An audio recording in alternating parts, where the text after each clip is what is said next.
Nos encontramos en contacto con el doctor Virgilio Benítez. Él es economista y es del equipo de banco de datos justamente de la Universidad Católica Campus Itapúa. Ellos hicieron un nuevo estudio, en este caso de la proyección del Producto Interno Bruto para el año 2023. Vamos a darle la bienvenida y charlar con él al respecto. Hola, ¿qué tal, Virgilio? ¿Cómo estás? Hola Lucas, un gusto poder compartir contigo, un placer verdaderamente hablar sobre economía y puntualmente sobre lo que nos espera para el año 2023.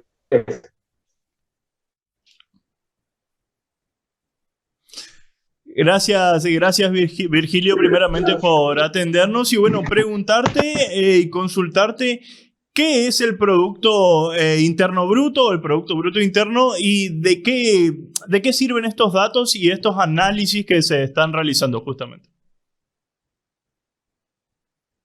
Bueno, es muy importante y vamos a tratar un poco de hacer un poco lo más sencillo posible en ese sentido. El Producto Interno Bruto básicamente es la producción que se tiene en el Paraguay, proyectado para el año 2023.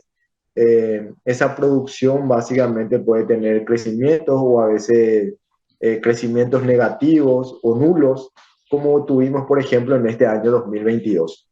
Cuando empieza a sentir las familias o las personas de manera cotidiana, es que cuando ese crecimiento es bajo o nulo, ¿verdad? Nos encontramos de que tenemos pocas ventas,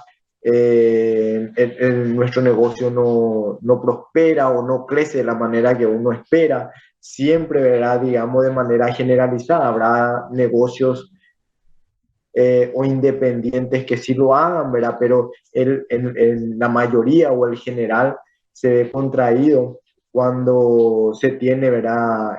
En este caso, crecimientos nulos o negativos.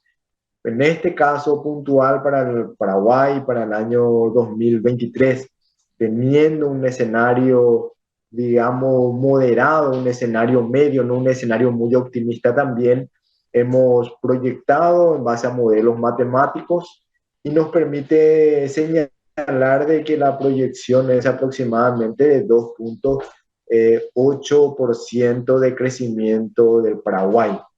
¿Qué agentes se tienen en cuenta para tomar para realizar estos datos de esta proyección y justamente si era lo esperado teniendo en cuenta de que es el año más productivo, si se quiere, post pandemia? Bueno, hay que tener en cuenta de que tenemos la variable consumo, ver un poco cómo el sector privado, los agentes, las personas finalmente terminan comprando, gastan, ¿verdad? Vemos un poco cómo se han comportado en los años anteriores y a partir de eso tratamos de identificar unos patrones que nos permiten hacer una proyección. Eso también ocurre con las inversiones del sector privado, puntualmente de las empresas, además también de lo que sería el gasto público, cómo finalmente el gobierno viene gastando. Y por último, una de las variables también que se tiene en cuenta son las exportaciones netas que se tienen en el país. Es decir, todas aquellas exportaciones que nosotros le damos como un valor positivo y todas las importaciones que representan salida de dinero, de divisas del Paraguay. Ahí hacemos una operación, una resta y finalmente con esas variables nosotros terminamos proyectando lo que sería el Producto Interno Bruto de Paraguay. En ese sentido, Lucas, es importante resaltar que nuestro escenario es un escenario moderado. Hay proyecciones que hablan a nivel país de un 4%. Hay que tener en cuenta de que nosotros estamos pasando por un proceso, por un periodo, digamos, de la niña, que normalmente representa altas temperaturas y también poca lluvia, ¿verdad? Casualmente hoy tuvimos mucha lluvia en esta zona. Entonces esas características pueden incidir de manera no muy positiva en lo que sería la producción agrícola por sobre todas las cosas. Es por eso que hemos tenido en cuenta un escenario bastante moderado con relación a eso. hay algunas instituciones públicas que hacen una proyección incluso más positiva de un 4% aproximadamente. Creemos de que eso con el tiempo van a ir ajustando y van a ir reduciendo, acercándose más a las cifras que nosotros estimamos. Y también existen otras cifras, por ejemplo, de organizaciones internacionales que tienen un escenario mucho más pesimista, donde hablan incluso de que puede que nuevamente, y ojalá no ocurra eso, Paraguay no vaya a crecer, ¿verdad? Realmente desde el año 2019 venimos muy, pero muy golpeados en términos económicos, la sequía, posteriormente la pandemia, volvimos a tener sequía, ¿verdad? Son cuestiones, ¿verdad? Fenómenos que no se han producido en los últimos 50 años y que lastimosamente en un quinquenio prácticamente han venido todos juntos. Ahora, doctor, vemos que hay agentes que son muy importantes, que a veces uno no tiene en cuenta, como son los climáticos inclusive, pero hay uno en particular que quiero preguntarle, que es justamente el actuar humano, la acción humana, así como el comportamiento que tienen, en este caso el PBI per cápita, cómo se habrá comportado en épocas de pandemia, cuando las personas en épocas de peligrosidad tienden a tener tienden a gastar más justamente por las cuestiones que se dan. Si se prevé que para el año que viene las personas vuelvan a ahorrar o vuelvan a justamente a impulsar el ahorro como proyección para nuevos años, teniendo en cuenta de que si vuelven a generar ingresos van a poder ahorrar más y después, bueno, ya elegir en qué momento invertir y hacia qué sector, ¿no? Si es que nosotros vamos a tener, hay dos, dos visiones que son integrales. Primero, tener una visión desde una perspectiva más macroeconómica y qué es lo que le conviene desde una perspectiva más macroeconómica. Y después podemos hacer un análisis, digamos, familiar, algo muy interno de lo que podría o deberíamos, ¿verdad? Si nosotros miramos desde una visión muy macroeconómica, nosotros necesitamos que se gaste.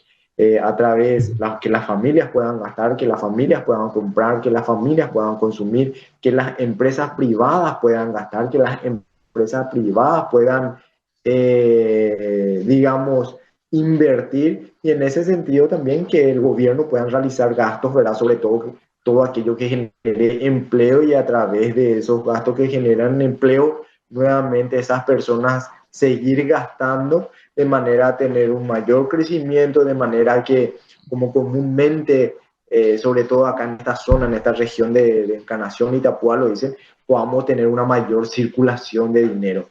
Que es lo que normalmente señalan cuando hay poco crecimiento: no hay circulante, te dicen, no hay dinero, no hay circulante, no circula el dinero, ¿verdad? O sea, básicamente no está vendiendo, y al no vender tampoco no pueden estar cumpliendo con sus respectivas obligaciones.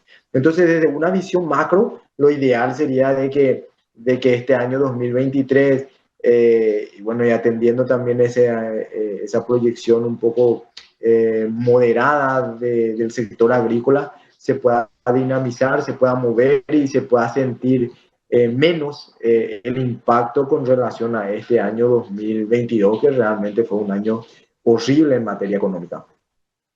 Ahora, por último, doctor, con respecto a estos números o estos análisis o proyecciones que se tienen en cuenta para el año 2023, ¿cómo se prevé que se comporten las inversiones, por sobre todo extranjeras, aquí en la República del Paraguay? Si se prevé que con estos números, bueno, impulsen mayores inversiones o tenga un mayor receso en las inversiones, o si impacta o no de alguna manera en los que son justamente los extranjeros y las empresas, por sobre todo.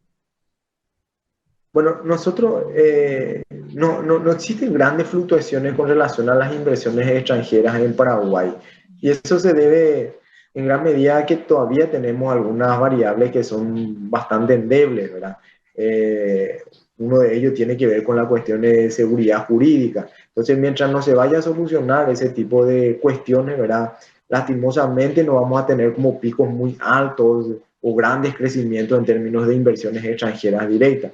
El otro elemento también tiene que ver con la corrupción existente todavía dentro de lo que es nuestro país, una limitante, realmente una variable limitante de que afecta en este caso la posibilidad de que inversiones extranjeras directas puedan aprovecharse de aquellas cuestiones positivas que hoy tiene el país.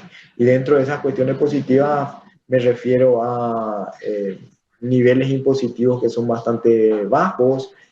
Por otra parte, el bono demográfico, tenemos mucha cantidad de personas jóvenes como para poder emplearse y poder trabajar.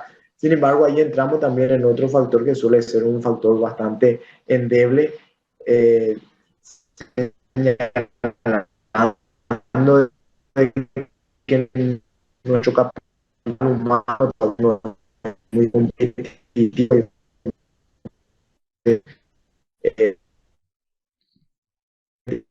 esos personajes independientemente a los costos.